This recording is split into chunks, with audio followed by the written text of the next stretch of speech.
Thomas the Tank Engine, a true childhood classic. And no, not that one. Definitely not that one. Yeah, that's the one. I absolutely adored this show as a kid and ate up any merchandise my parents would get me, especially the wooden toys line.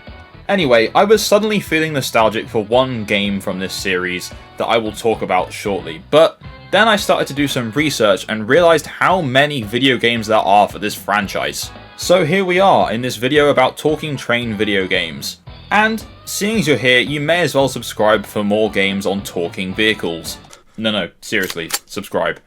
Anyway, to set out this video, we're going to be looking at a few games that I have handpicked that are going to be the most interesting to talk about. If you guys want to see a video on every single Thomas game, let me know and I'll get that going. Without further ado, I'm going to start off with my favourite.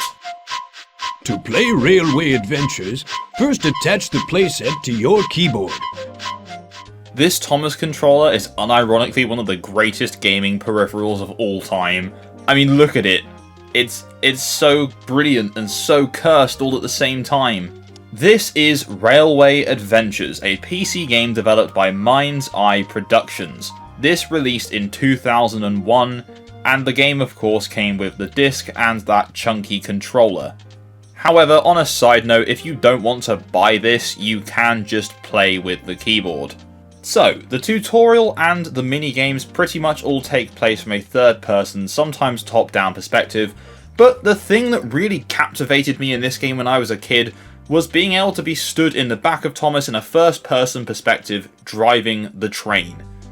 And with the controller, it just felt so much more immersive. Now, don't get me wrong, I was literally like 4 years old when I played this. In fact, I can still vividly picture coming home from preschool and running straight to my Windows XP computer to put this bad boy on. Oh man, good times. Anyway, this game features 4 levels and 4 minigames. Each of the 4 levels provides you with a certificate, and I'm absolutely certain that there's still a printed certificate somewhere in my house from this game.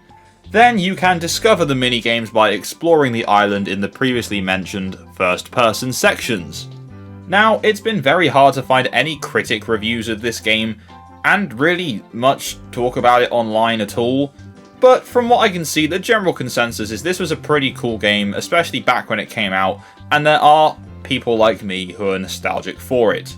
Now, just out of curiosity, I went to eBay to see if I could actually find one of these controllers, and whilst there weren't any on the UK site, I did find a controller on the US site for $44.95, which is approximately £34.45 for us in the UK. Anyway, for our next game, we are jumping 14 years ahead in time. So next up we have steaming around Sodor, a 3DS exclusive developed by Taurus Games, originally released in October 2015. Now, this game was actually only released in 5 countries in Europe, and that is the UK, Ireland, Spain, Germany, and the Netherlands. So the US never got a release of this game. This game's mere existence is just baffling to me. Like, it's released on one single console and only in 5 countries. Honestly, I'm quite surprised there wasn't a dumbed down DS version of this game, because that probably would have sold more copies anyway. Anyway, this game presents itself basically as an interactive episode of the TV show. But in reality, what this really is a minigame collection. It has a few puzzles and some minigames.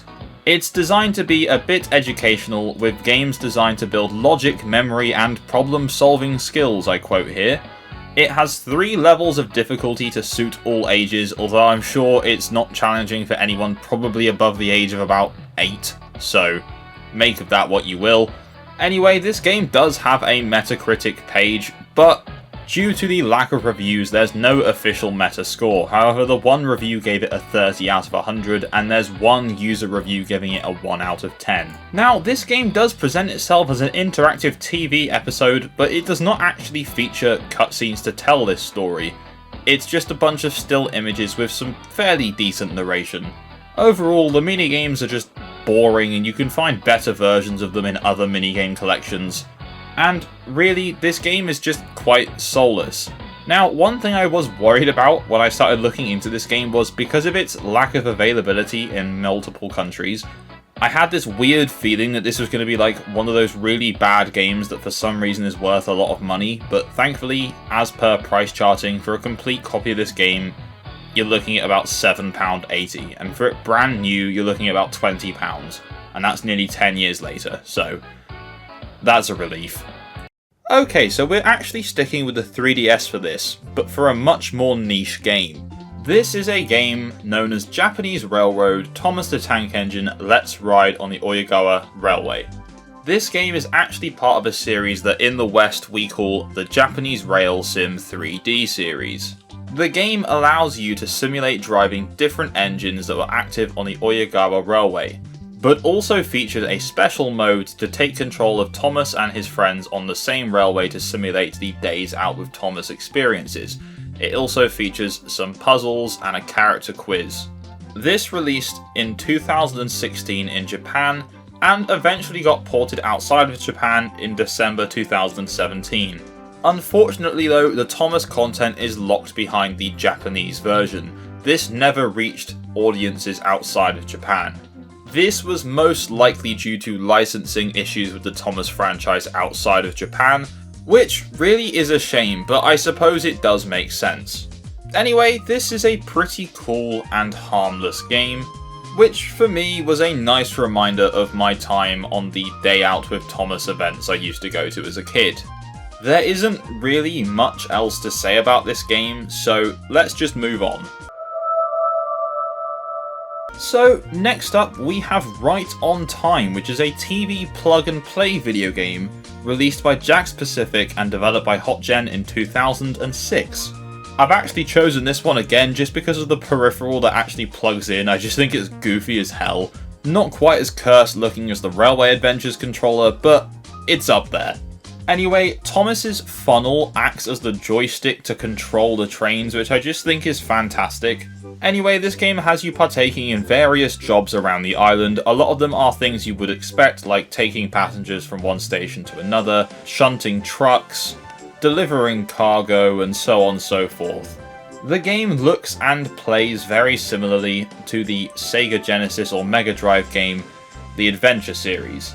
I've never even played this before, but looking at this was such a nostalgia trip because the plug and play era of video games was just so iconic.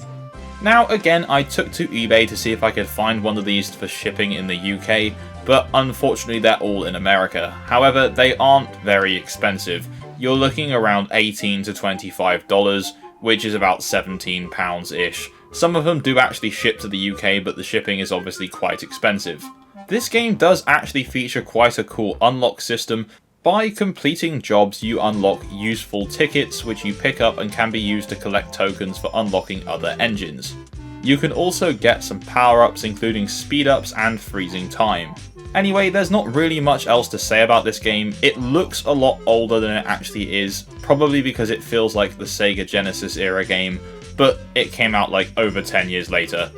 But then, it's a plug and play game, I can't imagine the hardware is particularly powerful. So next up I wanted to look at another Nintendo handheld exclusive Thomas game, but this one is much older. This is The Friends of Sodor, developed by Tamsoft and also published by them, released in September 2001 for the Game Boy Color, and it was exclusive to Japan.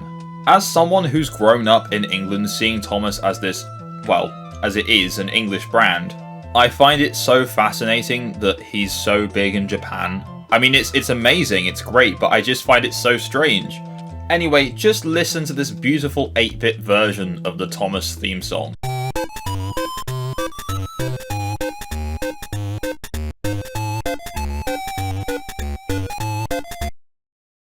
Gameplay consists of you controlling Thomas around the island of Sodor.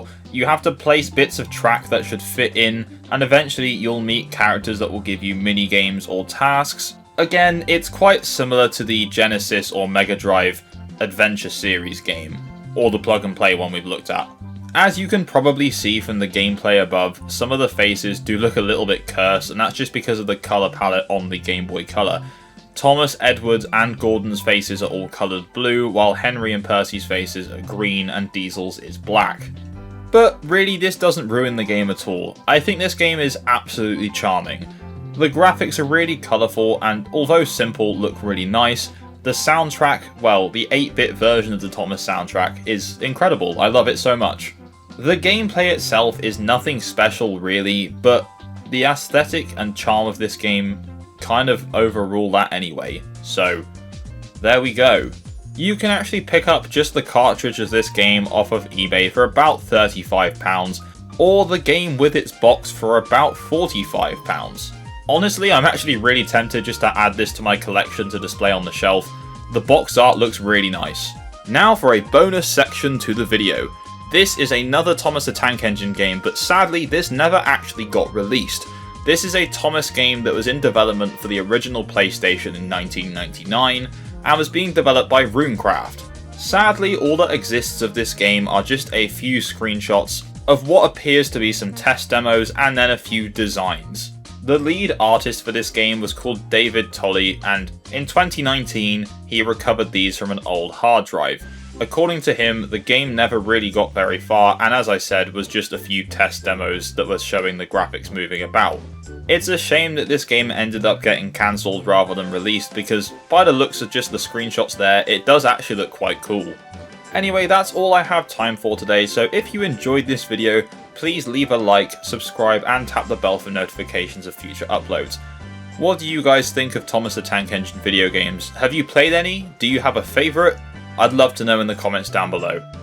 As always, thank you very much, and I will see you in the next video. It was time for Thomas to leave. He had seen everything.